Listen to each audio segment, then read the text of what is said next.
coisas que nos acontecem fora da nossa compreensão.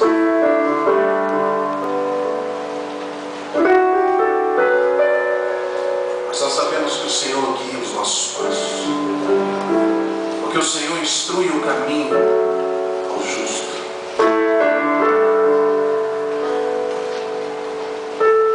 Ajuda-nos, Senhor, nos momentos em que a Tua destra não está se movendo, a entendermos os Teus planos, e se não entendermos, confiarmos em todo o tempo, porque Tu és o Deus que surpreende. Em nome de Jesus. Na mão do Senhor, diga assim para Ele, mesmo que você não entenda, confie sempre, porque Ele vai te surpreender. E a surpresa para a tua vida vai ser maior do que a tua falta de compreensão. Amém? Dá um aplauso ao Senhor.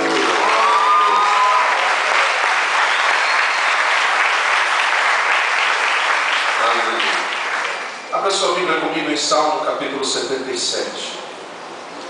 Não sei se vocês têm percebido, mas nos últimos 3 domingos com esse, nós estamos pregando em Salmos. Isso não é por acaso,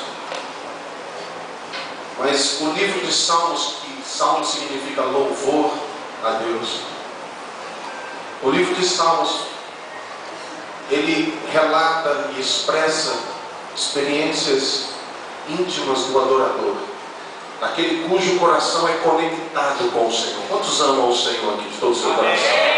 Quantos amam estar na presença de Deus? Embora as pessoas que escreveram os textos fossem pessoas íntimas do Senhor, essas pessoas passaram por crises, passaram por problemas, passaram por dificuldades. E é engraçado, às vezes você lê salmos, que significa louvor, e em alguns salmos a pessoa declara esse louvor a Deus. Até quando, Deus? Até quando eu vou esperar? O Senhor por acaso se esqueceu de nós? Isso parece louvor, irmãos? Parece louvor você abrir a sua boca para Deus e dizer: Deus, eu não estou aguentando mais. Mas aos olhos do Senhor, quando nós derramamos nosso coração, expondo para Ele, e não para nós mesmos e para outros, as nossas queixas, as nossas dificuldades, os momentos difíceis, Deus recebe isso como louvor, porque Ele entende que você derramar diante dEle as tuas queixas significa que você confia nele, significa que você está desabafando, significa que você está se dirigindo a Ele em vez de fugir dele. Então, eu não sei se você já teve algumas dúvidas sobre: será que falar isso para Deus é pecado? É lógico que Deus conhece o teu coração. O que você fala, Deus primeiro sonda o seu coração. Se Deus está vendo que o seu coração está sendo sincero, e você não está usando de palavras para se revoltar ou expressar amargura de alma, Deus recebe como louvor. Mas todos concordam que passamos por alguns momentos que a gente não entende, que nós nos frustramos, e às vezes não vem aquelas palavras de aleluia e glória, mas vem palavras de Deus, eu não estou aguentando. Quem já passou por isso? Quem já passou por momentos de dizer para o Senhor: isso vai durar até quando?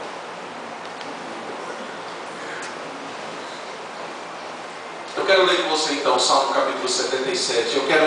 Deus colocou no meu coração alguns princípios tão valorosos desse texto. Vamos ler juntos. Nós vamos ler, são 20 versículos, e nós vamos ler esses textos, esses versículos. Levanta a Deus a minha voz, a Deus levanta a minha voz para que Ele me ouça. No dia da minha angústia busco ao Senhor. De noite a minha mão fica estendida e não se cansa. A minha alma recusa ser consolada. Lembro-me de Deus e me lamento. Queixo-me e o meu espírito desfalece. Conservas vigilantes os meus olhos. Estou tão perturbado que não posso falar. Considero os dias da antiguidade, os anos dos tempos passados. De noite lembro-me do meu cântico, consulto com o meu coração e examino o meu espírito. Rejeitará o Senhor para sempre, não tornará a ser favorável? Cessou para sempre a sua benignidade, acabou-se a sua promessa para todas as gerações? Esqueceu-se Deus de ser compassivo, ou na sua ira encerrou ele as suas ternas misericórdias? E eu digo, isso é a minha enfermidade. Acaso se mudou a destra do Altíssimo? Recordarei os feitos do Senhor, sim, me lembrarei das tuas maravilhas da antiguidade. Meditarei também em todas as tuas obras e ponderarei os teus feitos poderosos. O teu caminho, ó Deus, é em santidade. Que Deus é grande como o nosso Deus. Tu és o Deus que fazes maravilhas. Tu tens feito notória a tua força entre os povos. Com o teu braço remiste o teu povo, os filhos de Jacó e de José. As águas te viram, ó Deus, e elas tremeram. Os abismos também se abalaram. As nuvens se desfizeram em água. Os céus retumbaram. As tuas flechas também correram de uma para a outra parte. A voz do teu trovão estava no redemoinho. Os relâmpagos alumiaram o mundo. A terra se abalou e tremeu. Pelo mar foi o teu caminho e tuas veredas pelas grandes águas, e as tuas pegadas não foram conhecidas. Guiaste o teu povo como a um rebanho, pela mão de Moisés e de Arão. Posso ouvir um aleluia pela palavra de Deus? Eu não sei quantos passaram ou talvez estejam passando. Pode voltar para o versículo primeiro, nós vamos analisando algumas situações. Eu não sei quantos, com certeza, todos que estão aqui já passaram por situações como esse salmista, quando ele descreve a dor do seu coração, a dificuldade que ele viveu, prolongada, porque a Bíblia diz, o texto que ele vai escrevendo, ele fala, por exemplo, como quando noites ele ficou sem dormir. Quem já passou aqui por noites que o sono não vinha? Porque a dor era muito grande, porque a ansiedade era muito grande, porque o desafio de enfrentar o que tinha que ser enfrentado era muito difícil. E ele diz uma frase que me chama a atenção, ele fala: minha alma se recusa a ser consolada. Provavelmente porque a situação de desafio, o problema, a necessidade que ele tinha era tão intensa, que não havia um consolo que ele quisesse, ele queria a resposta. Eu não quero que o Senhor me acalme, eu quero a minha resposta, eu quero a minha vitória, eu quero que o Senhor mude essa situação, eu quero que o Senhor mude. Quando ele diz assim, minha alma se recusa a ser consolada, é um desabafo, dizendo, eu não estou aguentando. Um outro versículo também, que me chama a atenção, é que no versículo 9 ele diz assim, o Senhor esqueceu de que o Senhor é bom? Ou o Senhor acabou com as suas misericórdias? Enquanto eu meditava nesse texto, eu só me lembrava das agonias que eu passei, principalmente nas fases desses 4 anos que a construção teve que parar por falta de recursos. E eu ficava me perguntando, Deus, o Senhor pode, com um piscar de olhos, um estalar de dedos, mandar tamanhos recursos, que toda a construção se resolve. Mas o que o Senhor está querendo com isso? E eu me perguntava, e muitas vezes eu perguntava para Deus, Deus, para que isso? O Senhor esqueceu da promessa que o Senhor fez? E se você trouxer isso para a tua vida, você talvez vai encontrar circunstâncias na sua vida que você está vivendo, que você não entende por que você está vivendo. Quem aqui se encontra nessa situação hoje, não entendendo por que está vivendo alguma coisa que está vivendo hoje? Levanta a sua mão bem alta. Algumas pessoas. Isso é crise. Isso é uma situação de crise. E algumas coisas que me chamaram a atenção em tudo isso é que no versículo 10 ele diz assim: mas eu sei o que é isso. A minha enfermidade, a minha tribulação, a minha dor, o que eu estou vivendo, é porque a destra do Altíssimo se moveu, mudou de lugar, mudou de ação. modo que o salmista Asaf, que foi quem escreveu esse salmo, estava vivendo, ele percebeu, depois de uma série de constatações de crise, ele percebeu que Deus tinha parado de mover a sua mão a seu favor. E aí eu volto naquilo que nós ministramos sobre a destra do Senhor. A mão direita do Senhor é a mão da vitória, é a mão da conquista, é a mão do poder, é a mão da resposta, é a mão do socorro, é a mão da ajuda. É por isso que a Bíblia diz que quando Jesus ressuscitou e subiu ao céu, ele assentou-se à destra de Deus, porque Jesus é a nossa vitória, Ele é a nossa conquista, Ele é o nosso socorro bem presente, é Ele quem nos dá toda a vitória que nós buscamos em Deus. Amém? Essa é a destra de Deus. E quando a destra de Deus está agindo, irmãos, as coisas estão acontecendo. Quando a destra de Deus age, cadeias se quebram. Quando a destra de Deus age, os cativos são libertos, os enfermos são curados, a crise na alma cessa. Quando a destra de Deus mexe, deixa eu dizer uma coisa, nós não precisamos de um milagre de recursos, nós não precisamos de uma intervenção humana, de governo, de poderes humanos. Nós precisamos que a destra do Senhor se mexa. Se ela se mexer, a situação está resolvida.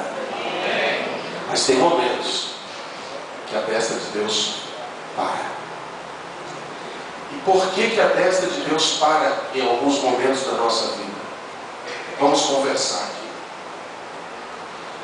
Acompanhe meu raciocínio, tanto filhos como pais. Um pai que dá tudo o que seu filho quer, na hora que ele quer, do jeito que ele quer, sempre, transforma a criança no quê? Num mimado. E qual é o problema de um filho mimado? Ele vai crescer rebelde, o que mais? Mal educado, egoísta, acomodado, orgulhoso, prepotente, despreparado para a vida, sem perseverança. Você conhece alguém mimado, irmão? Pessoas mimadas são pessoas que não experimentaram na sua vida momentos em que a destra do Senhor para. Mas Deus é um Pai de amor perfeito. E porque Ele te ama, Ele não vai deixar você ser um filho mimado. Por isso, em alguns momentos da sua história, a mão dele, a destra dele, vai repousar sobre o trono. Porque nesse momento, são momentos em que você ouve alguns nãos. São momentos em que as tuas orações parecem que batem no céu de bronze. São momentos em que você parece que perdeu a esperança e que tudo aquilo que você mais esperava para aquele tempo simplesmente não acontece. É quando a destra do Senhor repousou sobre o trono. E por isso o escritor percebeu que o problema era Deus aquietou a mão dele. Esse era o problema. Por isso que ele disse: isso é a minha enfermidade. Deus aquietou a mão dele. Talvez alguns dos que estão aqui percebem que Deus está falando com você, que a destra dele, a teu favor, parece que parou de agir. Por 4 anos, nós como igreja, vimos a destra de Deus agir em várias áreas, mas na questão do tempo, parece que por alguns instantes ela ficou parada. E Deus faz isso com o propósito de tratar o nosso coração, com o propósito de nos fortalecer. E nós vamos tratar aqui alguns aspectos do porquê Deus permite que a sua destra esteja em silêncio, quieta, por um instante. O que fazer quando a destra dele para?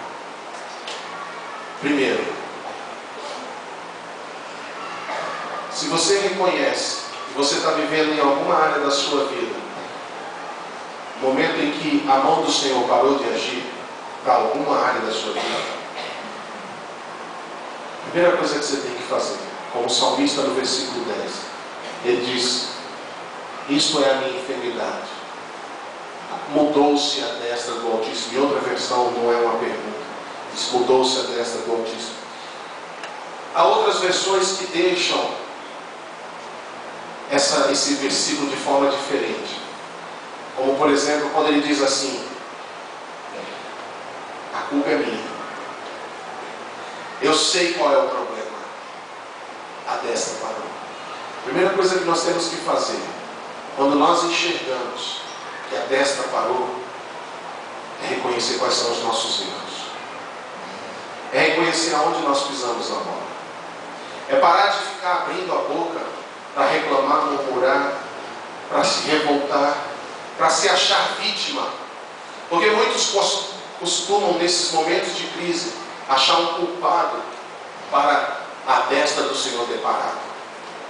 É porque o meu patrão, ou o meu funcionário, ou o meu pai, ou a minha mãe, é o pastor, o líder, a igreja, porque ninguém foi. E quando eu mais precisei, as pessoas... Não existe culpado, irmãos, quando a destra de Deus para, porque ninguém pode parar a destra de Deus a não ser Ele mesmo. E se ela parou, a primeira coisa que você tem que entender é talvez, ou certamente, melhor, certamente, Deus está querendo que eu enxergue algumas coisas que eu não estava enxergando aqui dentro de mim. Não tem momento melhor para eu enxergar a minha real situação do que quando a destra de Deus para. Porque aí eu começo a me questionar. Aí eu começo a me avaliar. E deixa eu dizer uma coisa para você, irmãos. Olha aqui para mim. É muito bom estarmos aqui adorando a Deus. E esse pensamento me veio enquanto nós estávamos celebrando um louvor gostoso. A presença de Deus se movendo. Mas quantas vezes nós viemos aqui adorar o Senhor com o coração errado? Quantas vezes nós viemos aqui adorar o Senhor, passamos a semana falando mal de alguém? Quantas vezes nós viemos aqui adorar o Senhor e fizemos coisas erradas e nem sequer nos arrependemos, pedindo perdão e clamando a Deus com misericórdia como deveríamos fazer? Quantas vezes estamos aqui pulando, celebrando e os nossos corações estão na verdade longe da presença? E aí caímos em Isaías que diz: com os lábios me adoram, mas seu coração está longe de mim. Quantas vezes, irmãos, nós xingamos e murmuramos e reclamamos e criticamos e nem sequer dobramos os joelhos 5 minutos da semana para falar com Deus, e chegamos aqui, ainda temos a capacidade de dizer: parece que não está fluindo hoje. E o que isso tem a ver com a destra de Deus parar? Às vezes Deus faz a destra parar para você parar de olhar para fora e olhar para dentro. O que está de errado aqui? Por que as coisas estão acontecendo desse jeito? Pegue na mão do Senhor e diga assim para Ele: tem momentos que é tão importante parar e olhar para você mesmo. Quando você olha para você mesmo, há esperança.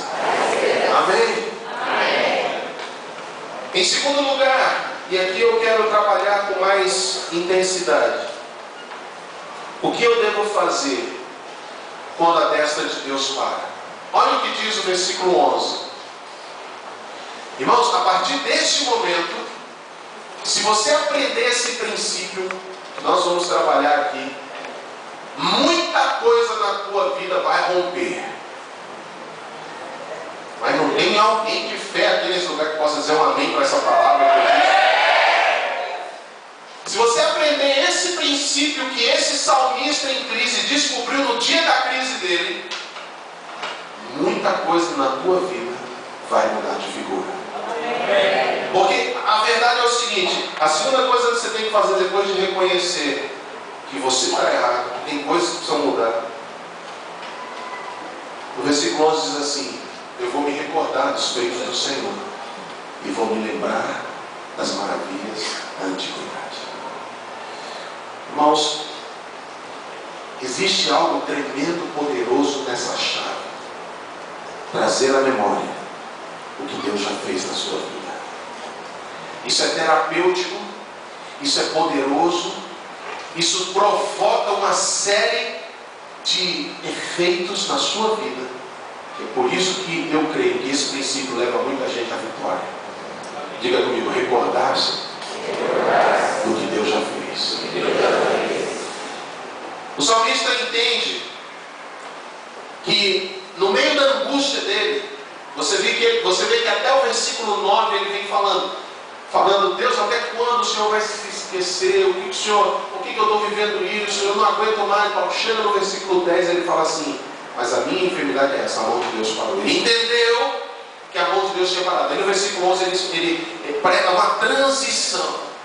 Ele para de focar na sua crise interior e começa a exercitar o seu coração para voltar aos dias que a mão de Deus agiu.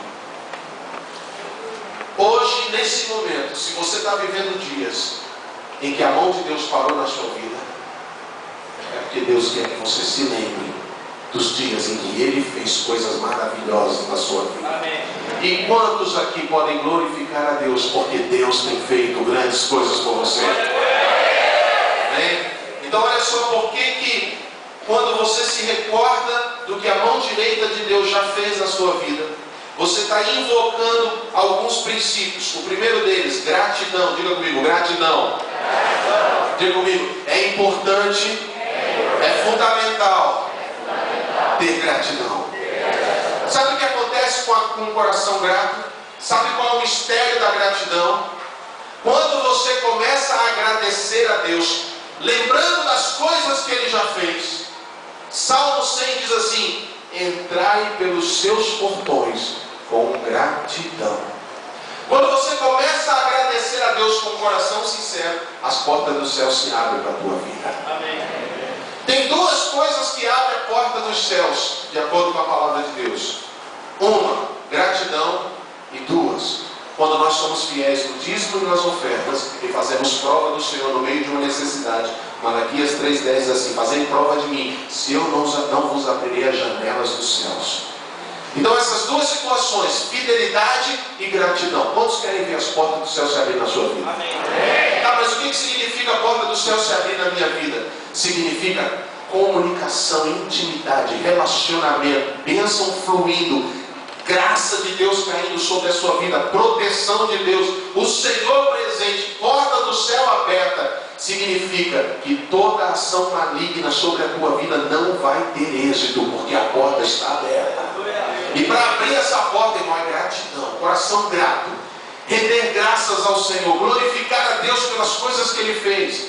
Irmãos, gratidão atrai a atenção de Deus. O Senhor Jesus curou 10 leprosos, um voltou para agradecer, e Jesus notou isso e disse assim, cadê os outros que foram curados? Só um voltou para agradecer? Esse comentário de Jesus expressa o coração de Deus diante de um coração grato. E existe um outro aspecto a respeito da gratidão. As pessoas que não são gratas são murmuradoras. Não tem como haver dois sentimentos no mesmo coração. A Bíblia diz uma árvore doce não pode produzir frutos salgados. Uma árvore má não produz frutos bons e vice-versa. Não pode um coração ser grato e ser murmurento. O coração murmurento é porque ele deixou de ser grato. Quando você está passando por carências e necessidades, a gratidão guarda teu coração para que não entre o veneno da reclamação. Você conhece alguém que reclama muito? Amém. Não cutuca ninguém, por favor. Não acotovela ninguém. Nem olha para ninguém. Mantenha o pescoço firme olhando para mim, para a pessoa não achar que você está dando uma cutucada nela, e no fim você é que é mais murmurento do que a pessoa que você está cutucando. Amém. Então escute. A reclamação, se a gratidão abre portas, a reclamação fecha as portas. Eu não entendo por que eu oro, clamo, busco, jejuo, passo a noite acordado e parece que Deus não me ouve, mas você passa o dia reclamando. Irmãos, cada porta, cada ação de Deus na nossa vida tem a chave certa. E a chave para abrir os céus é gratidão. Agora, para que Deus, olha o pensamento de Deus, para que eu vou fazer na vida dele se ele só reclama? Para que eu vou dar livramento e abençoar se a semana passada eu fiz e ele não agradeceu? As portas se fecham, irmãos. Você quer ver portas se abrindo na sua vida? Então, pelo amor de Deus, aproveita comigo essa chance. Sabe por que eu faço isso nas pregações? Porque são palavras que Deus traz e eu não quero perder a chance para deixar para depois. Aí eu faço na hora. Então aproveita, porque aí você desperta do teu sono também. Já levanta uma mão aí, fecha os olhos para não ficar ligando para ninguém, já agradece. Já abre a porta agora, irmão. Já abre a porta dos céus agora. Agradece. Lembra de alguma coisa que Deus fez na sua vida. Lembra de uma provisão, lembra de um milagre. Lembra do que Deus está fazendo na sua casa. Lembra das bênçãos. Pai, eu te agradeço porque o Senhor tem sido fiel, porque o Senhor tem me guardado. Eu te agradeço porque o Senhor não me deixa só. Eu te louvo porque o Senhor prometeu que estaria sempre comigo e o Senhor tem estado sempre comigo. Deus, eu te agradeço. Irmão, aumenta o volume dessa gratidão, irmãos. Aumenta o volume dessa gratidão. Agradece de coração mesmo. Abre a tua boca e diga: Deus, eu não estou te agradecendo só porque está mandando, não. Eu estou te agradecendo porque o meu coração é apaixonado pela tua obra, pelo teu agir. Eu louvo o teu nome porque mesmo nos momentos mais difíceis da minha vida, o Senhor estava comigo. Bendito seja o teu nome, em nome de Jesus. Eu já posso ver no reino espiritual portas se abrindo na vida daqueles que com sinceridade agradeceram ao Senhor. Quando nós nos recordamos daquilo que Deus já fez e somos gratos, nós estamos abrindo portas para que novas coisas aconteçam na nossa vida. Profetiza para o seu irmão, diga: Deus vai abrir portas para você. As portas do céu. A primeira porta vai ser a do céu, que vai abrir sobre a sua vida, em nome de Jesus. Segundo, quando eu me recordo daquilo que Deus já fez de bom na minha vida, quem pode dar uma glória a Deus, porque Deus já fez muita coisa boa na sua vida? Quando eu me recordo daquilo que Deus já fez de bom na minha vida, a minha fé aumenta. Sabe por que a tua fé anda cambaleante? Sabe por que a tua fé anda sem vergonha? Sabe por que a tua fé anda fraca?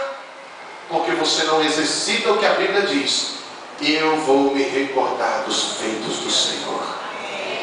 Irmãos, isso é tão poderoso e tão sério, que quando Deus tirou o povo do Egito, e eles atravessaram o Mar Vermelho, atravessaram o Mar Vermelho e depois o Rio Jordão, 40 anos depois, para entrar na Terra Prometida, Deus falou assim para Josué: Josué, manda os príncipes do povo ir lá no meio do Rio Jordão, ainda seco, e pega 12 pedras que vocês pegaram no meio da travessia, que vocês viram lá. Pega essas pedras e faz um altar com essas pedras e deixa lá. Aí Deus fala assim: amanhã, nos dias futuros, quando teus filhos perguntarem o que são essas pedras, você vai dizer para eles: Deus nos tirou do deserto, parou o Rio Jordão, nós atravessamos em seco, e essas pedras são para que nós não nos esqueçamos do que Deus já fez por nós. Irmãos, Deus ama. Existe um outro salmo que eu não me recordo agora qual é, que diz assim: contarei as gerações vindouras dos grandes feitos do Senhor. É prazer do coração de Deus que nós, seus filhos, contemos e nos recordemos daquilo que Deus tem feito por nós. E quando nós fazemos isso, a segunda coisa que acontece aqui, a fé é exercitada e aumentada em nossos corações. Sabe por quê, irmãos?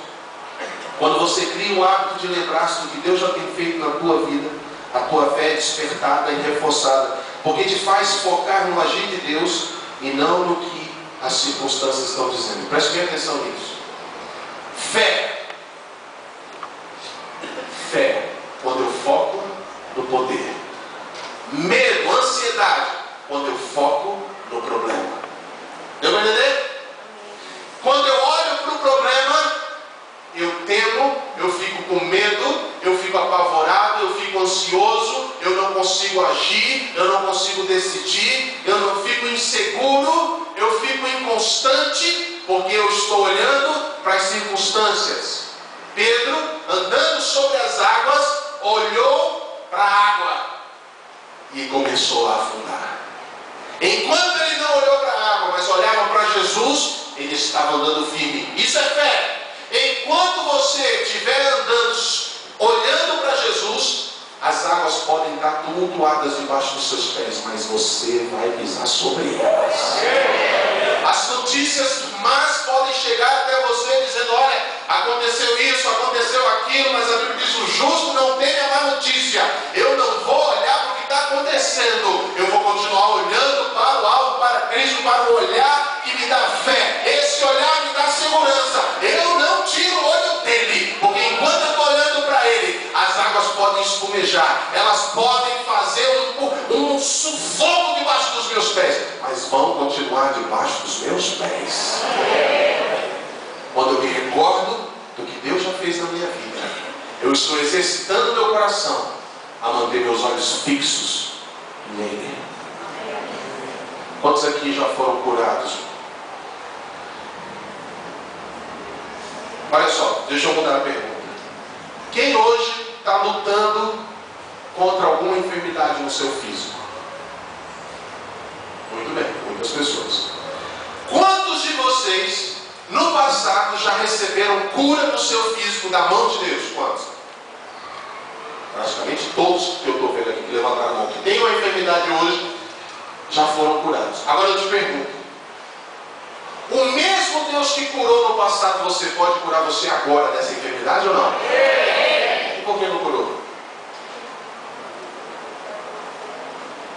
Pode ser que a mão direita dele esteja parada na sua vida nessa questão por alguns instantes. Porque ele quer que você exercite algumas coisas. Então por que você que levantou a mão, que está enfrentando uma luta de enfermidade, não se recorda de uma cura que Deus já te deu? Quem fosse lembrando, você que levantou a mão, e fosse lembrando agora de um momento que você já foi curado por Deus, fique em pé, rapidinho. Me lembrei, pastor, fique em pé. Me lembrei de uma cura que eu recebi no passado. Me lembrei. Estou me lembrando. Estou sendo curado. Me lembrei. Muito bem. Agora você que está em pé, faça isso comigo. Feche seus olhos. Esqueça de quem está do seu lado. E agradeça a Deus. Não peça a cura para essa enfermidade agora. Agradeça a Deus pela cura que Ele já te deu outrora. Agradeça a Deus. Fique obrigado, Senhor. Eu me lembro um dia que eu estava com uma enfermidade, eu tinha um problema, estava doendo, estava mal, o médico me desenganou, o médico disse que eu tinha que conviver com aquilo. Eu passei momentos difíceis, mas o Senhor me curou. Agradeça a Deus, Senhor, eu te agradeço por isso. Muito bem. Agora eu quero dizer para você: continue agradecendo a Deus pelo que Ele já fez, porque isso é uma chave para a cura que vai vir na tua vida, dessa enfermidade que você está vivendo e enfrentando. E eu já vou liberar essa palavra a partir de agora. Abra suas mãos aí, em nome do Senhor Jesus. Pai, eu declaro sobre a vida dos teus filhos que estão em pé, enfrentando a luta de alguma enfermidade. Eu declaro que a mão direita do Senhor vai agir a favor dos teus filhos. A cura virá, em nome do Senhor Jesus. O mal vai sair correndo. Enquanto a tua destra esteve parada, essa enfermidade prevaleceu. Mas Deus, em concordância, nós declaramos que o tempo da tua mão agir está chegando, e a cura vai se estabelecer em nome do Senhor Jesus. Amém? Amém. Esse é um exemplo de como nós temos que fazer quando nós estamos enfrentando momentos em que percebemos que a destra de Deus parou de agir a nosso favor. Quando nós nos recordamos daquilo que Deus fez em terceiro lugar, isso me dá perspectiva. Diga comigo, perspectiva. Sabe por quê, irmãos? A principal coisa que alguém precisa quando está vivendo em crise é perspectiva. Porque quando você está vivendo em crise, quando você está vivendo um momento de que as coisas não estão acontecendo, você não consegue ter esperança. Você não consegue enxergar do outro lado da montanha. Mas quando você começa a recordar do que Deus já fez, a tua visão abre. Não, peraí. Um dia eu estava num enrosco pior do que o que eu estou agora, e Deus me livrou. Então eu creio que Deus vai me livrar de novo em nome de Jesus. Amém. Perspectiva, irmãos. Deixa eu te falar sobre perspectiva. Um dia Jesus andando, uma mulher que há 12 anos sofria de um fluxo de sangue, tocou nas vestes de Jesus, na orla, dizendo: se eu tocar eu serei curado. Só que, para você entender, A hora que essa mulher tocou na hora de Jesus, Jesus estava seguindo Jairo em direção à casa de Jairo, porque a filhinha de Jairo tinha morrido, ou estava muito doente até aquele momento. E Jairo foi desesperado, dizendo: me segue, por favor, porque a minha filha está muito mal. Mas se o Senhor puser a mão sobre ela, ela vai ser curada. E havia uma urgência no coração desse pai. No meio do caminho, enquanto Jesus se dirigia à casa de Jairo, essa mulher tocou nas vestes de Jesus. Jesus parou e disse: alguém me tocou. Para aí, Jairo. Jairo, espera um pouquinho. Gente, alguém me tocou. Está acontecendo alguma coisa. Ele olhou para trás, viu aquela mulher, ministrou, olhou para ela. Aquela mulher foi curada. Naquele momento, Jairo podia estar pensando: gente, mas eu estou numa urgência tão grande, será que o Senhor não percebe isso? Agora ele vai parar para curar o outro? Não, eu não creio que esse foi o pensamento de Jairo. Eu creio que o pensamento de Jairo foi: glória a Deus, ele está na unção da cura, já curou a mulher, vai chegar em casa fervendo, vai curar também. Perspectiva. Quando eu começo a me recordar do que Deus já fez na minha vida, eu passo a ter perspectiva e deixo de focar só na crise. Quero fazer um parênteses. Tempo de crise não é tempo de tomar decisão. Tempo de crise não é tempo de você tomar rumos para tudo. Vou mudar de estado, vou fazer isso, vou fazer aquilo. Não. Tempo de crise, se a destra de Deus parou, para você também. Aquieta, saiba que o Senhor é Deus. E no tempo certo, Ele vai agir a teu favor. Quem está entendendo? Amém. Em terceiro lugar, quarto lugar, quando nós nos recordamos daquilo que Deus já fez, nós relembramos algumas lições importantes. Asaf lembrou aqui pelo menos 2 lições descritas no texto de Salmo 77. Ele lembrou que o caminho do Senhor é em santidade. Olha o versículo 13. O teu caminho, ó Deus, é em santidade. Que Deus é grande como o nosso Deus? Diga assim comigo: tudo que Deus faz é em santidade. Quando Deus quer agir na nossa vida, primeiro Ele vai mover as águas para mexer com o teu coração. Por isso que antes de um agir de Deus, há um silêncio. Por isso que antes de um operar de Deus, há uma quietude. Aquela água de Betsaida, aquele poço de Betesda, é um exemplo da forma que Deus age. Uma vez por ano, as águas se moviam e quem caísse primeiro era curado. Isso nada mais era do que uma lição que Deus estava querendo trazer para o povo. Antes de um grande mover, há sempre uma quietude. Há sempre um estado de espera. Diga comigo para isso ficar guardado na sua mente. Antes de uma grande ação de Deus, há um estado de quietude.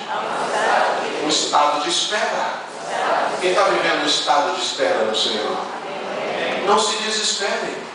Vai vir o mover de Deus. As águas vão se mexer.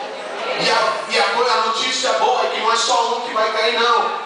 Quem estiver esperando no Senhor vai cair nesse poço, vai receber a sua vitória, a sua cura, o seu milagre, em nome do Senhor Jesus. Amém? Aleluia.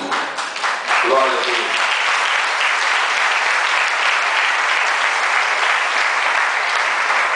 Asaf percebe quando ele começa a se lembrar. Agora escute isso.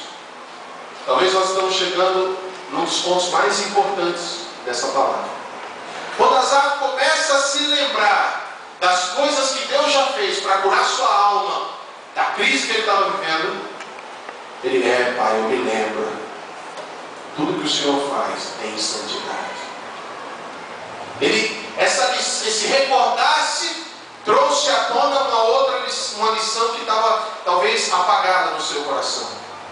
Escute isso.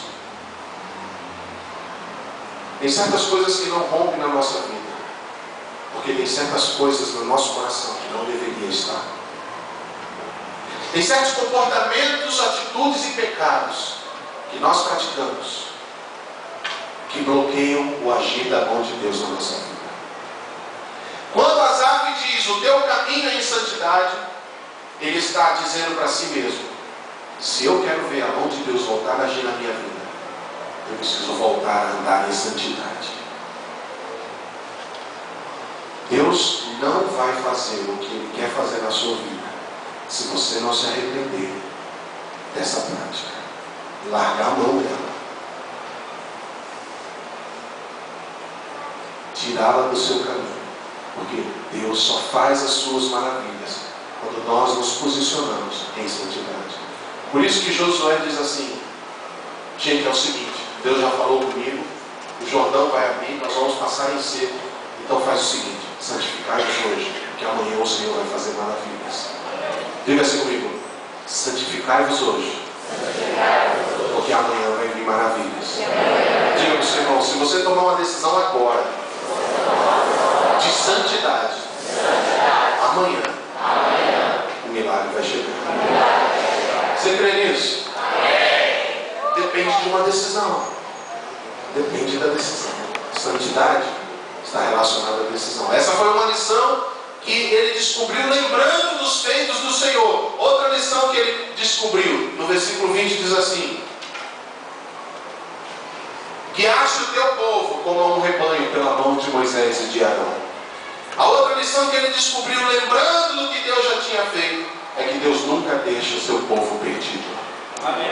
Deus nunca vai te deixar sem um rumo, sem uma direção. Deus não vai deixar você confuso. A confusão não é de Deus. Deus é Deus que nos guia. Ele instrui o caminho. Pastor, mas eu não sei qual é a decisão. Já faz dias que eu não sei o que fazer. Então não é para fazer. Porque enquanto Deus não mostrar o que tem que ser feito, fica quieto no teu lugar. Porque as maiores besteiras que você fez na sua vida foi quando você não quis esperar e você fez do seu jeito. E aí você sofreu as consequências. Quando eu me recordo das coisas que Deus já fez na minha vida, eu entendo que Deus vai me guiar. Deus vai me mostrar. Pega na mão do teu irmão, dá uma apertadinha e diga assim para ele: irmão, para com essa cara de dúvida, esse ar de interrogação, porque na hora certa a direção virá. Você não vai morrer no deserto, você não vai ficar perdido no meio do caminho, mas você vai entrar na terra que Deus te prometeu e você vai comer dos frutos que essa terra vai te dar, em nome do Senhor Jesus. Aleluia!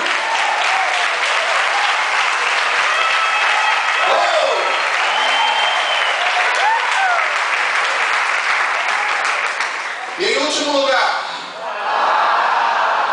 ficando bom mesmo, irmão. Em último lugar, o salmista diz assim, versículo 20: pela mão de Moisés e de Arão. Quando nós nos recordamos do que Deus já tem feito, eu anotei aqui assim, quando nós nos recordamos do que Deus já tem feito, isso nos ajuda a manter-nos fiel à visão que Deus nos deu. Quando Asaf escreveu isso, foi mais ou menos 1000 anos depois de eles terem, do povo ter sido livre do Egito. Porque agora Asaf vivia nos tempos do rei Davi. Mas ele está se lembrando de feitos que Deus fez há mais de 1000 anos atrás. Sabe o que acontece quando... Uma das coisas que acontece quando a gente sente que a mão de Deus não está agindo, a gente começa a questionar a visão que Deus nos deu. A gente começa a questionar aqui dentro as promessas. Será que vai acontecer? Será que isso é de Deus mesmo? Se você está com a igreja, você começa a questionar quando as coisas não estão acontecendo. Você começa a questionar se está valendo a pena você fazer parte dessa igreja mesmo. Mas quando Asaf diz assim, pela mão de Moisés e Arão, ele está trazendo à tona a visão, porque foi para esses dois homens que Deus deu a lei. Os 10 mandamentos vieram para Moisés. A visão, uma nação toda passou a existir por causa das leis que Moisés escreveu, recebidas por Deus. E quando Asaf se lembra das coisas passadas, a visão volta a queimar no seu coração. Deixa eu aplicar isso para a nossa realidade. E com isso eu vou concluir. Você que está aqui, para mim, é um vencedor. Amém. Quantos aqui estão com a gente desde 2008, quando nós fomos para o primeiro lugar? Depois do Salão do Vida, nós fomos lá para o Ganô. Quantos estão com a gente desde aquela época? Muito bem. Bom número. Mas olha, muita gente nos deixou. Alguns cansaram. Alguns não creram na visão. Alguns duvidaram. Alguns criticaram. Alguns falaram mal. Alguns acharam que o pastor era louco. Não deixa de ter certa razão. Alguns deixaram de caminhar. Eu não falo isso com o coração triste, rancoroso, revoltado, porque Deus sabe o caminho que Ele tem para cada um. Mas eu tenho certeza de uma coisa: esses que desistiram da caminhada é porque não praticaram na sua vida o recordar-se do que Deus já tinha feito, dos milagres que Deus já tinha feito no nosso meio, das promessas que nós recebemos como igreja, da visão que Deus nos deu. Eles deixaram de olhar essas coisas e saíram falando, criticando. Ou quem sabe não saíram, mas continuam assim. Eu tenho uma coisa para te dizer: o problema não sou eu. Isso eu não estou dizendo que eu não seja imperfeito. Eu tive meus erros, eu tive minhas falhas, e muitos também tiveram. Mas o chamado de Deus é maior do que a nossa vida, é maior do que os nossos erros, é maior do que as nossas falhas. E quem tem o hábito de se recordar do que Deus já fez, não tem o hábito de ficar olhando para erros, porque em Provérbios diz que o amor cobre as transgressões. Não é verdade? Pastor, calma, diz cada coisa. Mas Deus tem uma visão. Deus tem um chamado. Deus tem um plano e Ele é maior do que os erros. Quando você está casado com alguém, esse alguém que está do seu lado é perfeito? Seu Zé e Dona Jessi, quantos anos de casado? 50. Seu Zé e Dona Ruth, quantos anos de casado? 47. Seu cônjuge é perfeito? É, seu Zé? Seus Zés são perfeitas? Dona Jessi é perfeita? Muitas falhas, muitos erros, muitos momentos difíceis, mas eu tenho certeza de uma coisa: para terem chegado onde chegaram, é porque eles valorizaram mais os benefícios e as virtudes e as bênçãos que viveram juntos do que os erros que os outros cometeram. E assim o amor cobriu a multidão de pecados. Como é que é, seu Zé? Põe na balança e dá mais peso aquilo de bom que já viu, não é isso, Zé? É isso aí, seu Zé, está aprendendo, tem futuro, seu Zé. Eu é que quero esse futuro. Já pensou, irmão? 55 anos de casado. Glória a Deus. Aleluia. 6 filhos. Um número profético de multidões que Deus vai nos dar. Irmãos, assim é comunhão do corpo de Cristo. Diga para o seu irmão: você não é perfeito. Os líderes não são perfeitos. Os pastores não são perfeitos. Mas a visão que Deus tem para nós é perfeita. E essa vai se cumprir em nome de Jesus. Amém. Aleluia.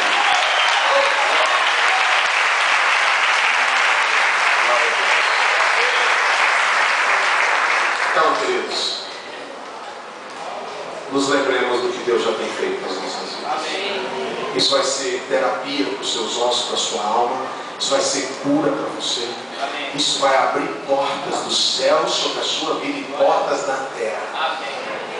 Desenvolvendo a gratidão, a fé e as as lições que aprendemos com as coisas que Deus já fez. Feche seus olhos.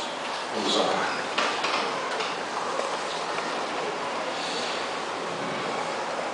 Em primeiro lugar, eu quero orar especialmente por aqueles que nos visitam hoje pela primeira vez.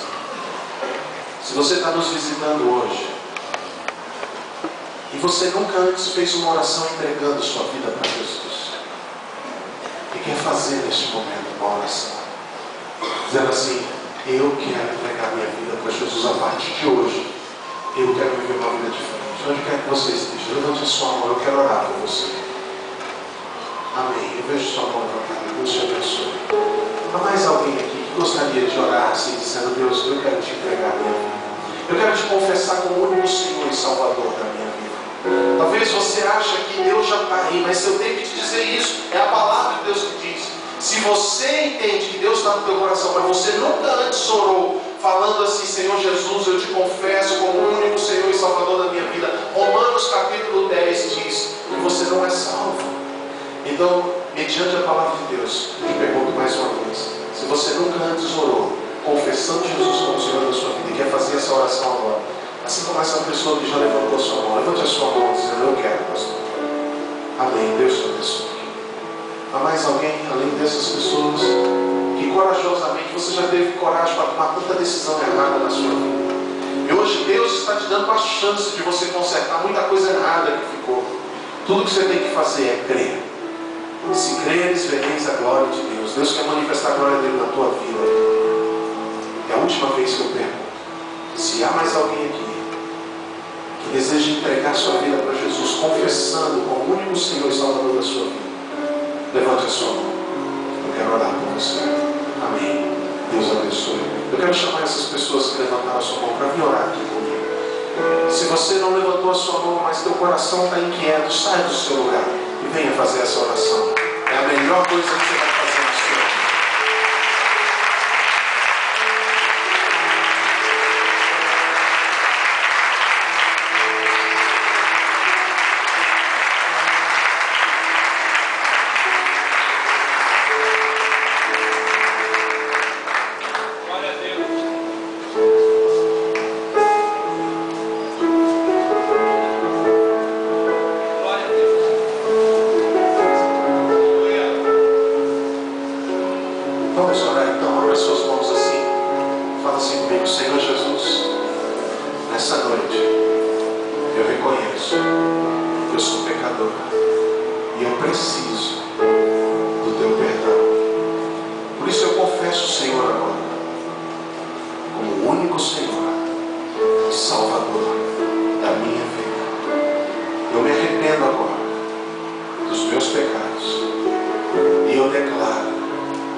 A Rosângela.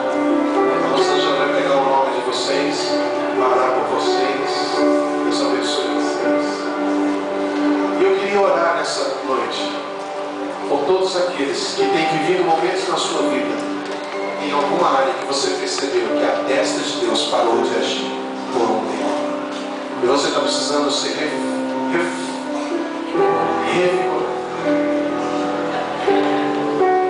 revigorado, renovado, fortalecido.